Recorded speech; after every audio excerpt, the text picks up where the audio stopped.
Hello and welcome to the Flourishing Introvert Talks with me, Jo Rawbone.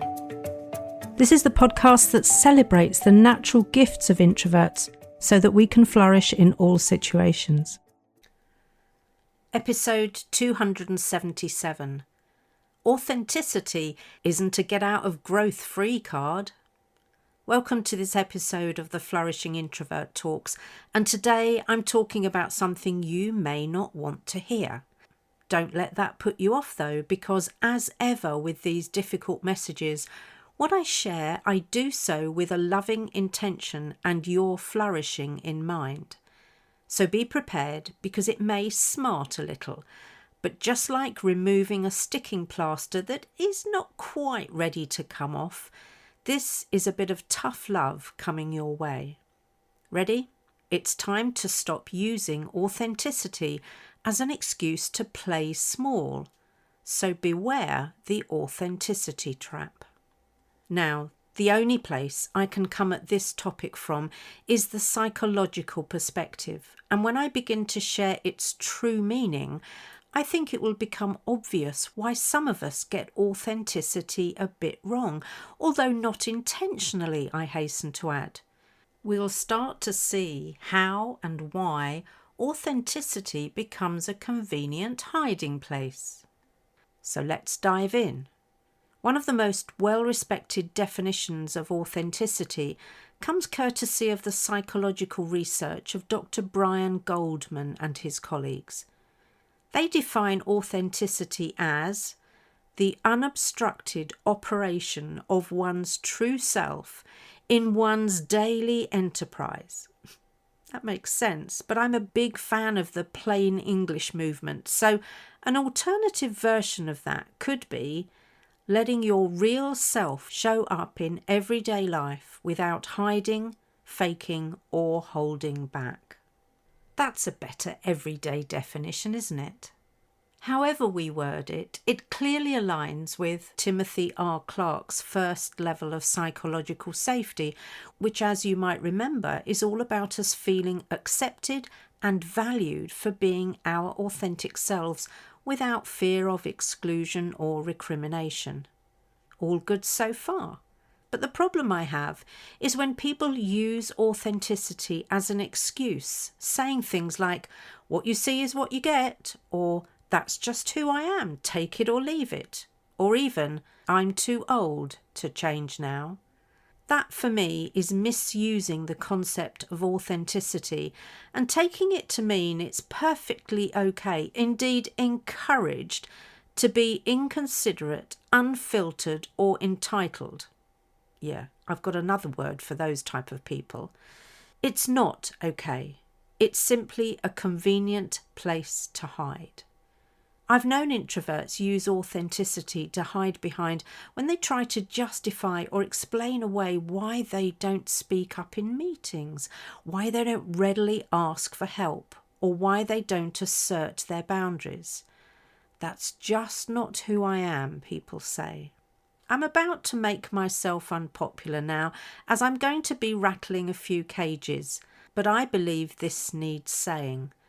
The real reason introverts and others don't do those things is not that they'd be being inauthentic, but because they'd be feeling vulnerable and outside their comfort zones. And even though as humans we're wired for growth, it's often awkward, unfamiliar, like a new pair of shoes, and frankly uncomfortable. But that's no reason to avoid the growth. The quote from John Shedd feels appropriate here. "A ship is safe in harbour, but that's not what ships are for." Likewise, comfort zones are safe places for humans to inhabit, but they do not provide opportunities for growth. Let me restate the title of this episode. Authenticity isn't a get-out-of-growth-free card. And just for the record, neither is it a shield for bad behaviour or a hall pass to avoid discomfort. Sorry, peeps. So there must be more to authenticity than appears on face value. Ready to dig a little deeper? Being authentic doesn't mean never changing. It means being honest about who I am right now whilst staying curious and open about who I am becoming. The recognised elements of authenticity, according to Goldman and Kernis, are: firstly, self-awareness, actually taking the time to know our true motives, emotions and strengths. Next, unbiased processing, being objective about our thoughts and behaviours without denial or distortion. In other words, not lying to ourselves so that we feel better. Next, we have behaviour that is consistent with our values and beliefs, so we walk our talk, not just doing or saying whatever you feel like in the moment. And the final element is allowing people to see the real you, not just the polished social media version. In fact, if you're curious about how you stack up against those elements, you can take their free authenticity inventory online. I feel I want to add that authenticity also includes owning your impact, which requires high levels of emotional intelligence. Sometimes people use the phrase, "I'm just being honest and true to me," to mask their rudeness and lack of consideration for others. What's going on for them in that moment is, "I'm saying what I want, how I want, and I don't care how it lands." In other words, F you. That's not authenticity. It's akin to weaponizing authenticity. And it's not okay to bulldoze people with your unfiltered version of the truth under the guise of authenticity. I hear people say, "I don't care." Well, I always care, and I know that we can still be kind when we are being honest. Here's why authenticity really matters in my book, though.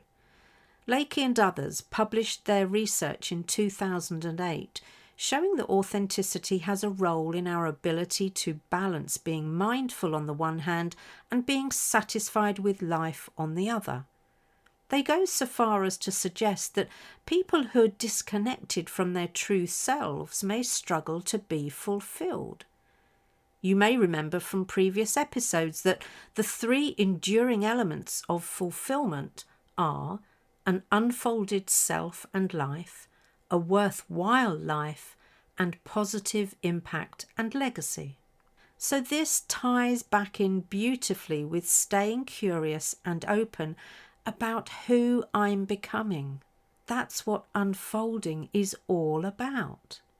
Importantly for we introverts, we feel inauthentic when we suppress or hide parts of who we are in order to comply with the extroversion bias, and whether this is driven by fear, shame, or the need for approval, it doesn't feel great. In fact, it feels downright icky.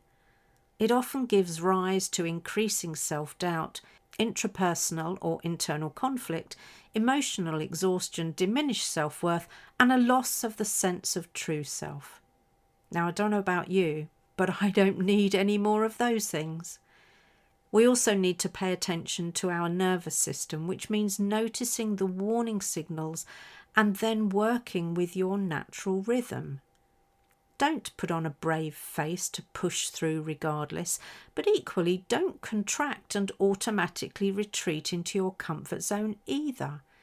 This is where boundaries, assertiveness, and proven techniques to calm the nervous system are so valuable. For me, that means there are a few tricky questions which we would do well to ask ourselves when we notice we are holding back, making excuses, or feeling a bit fearful. I'm sharing 3 of them here.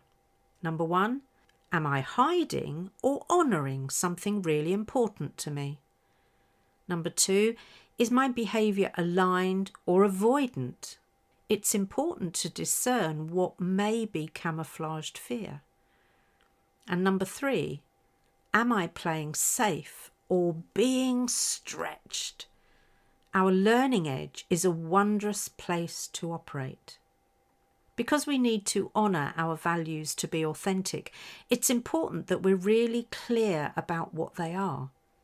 if you're not yet certain of your values, that's where I suggest you start. It's work we do very early on in my signature Frustrated to Flourishing program. So I'd love to finish this episode with a tough love invitation. Please ask yourself honestly, where are you using authenticity as an excuse not to grow, to mask your vulnerability, and to stay safe? And I'm following that up with something to reflect on. What shifts if you consider authenticity as a starting point, not a stopping point? Just because something doesn't feel natural yet, oh, how I love that word, yet, it doesn't mean it isn't part of your authentic expression. Growth often feels nerve-wracking before it feels natural. But that's not dispiriting, it's development. If you enjoyed this episode as much as I did, then please subscribe, rate us and leave a comment, because we know that helps other people find the podcast. And if other people find us, other introverts can flourish. You are listening to an Intentional Media Production podcast.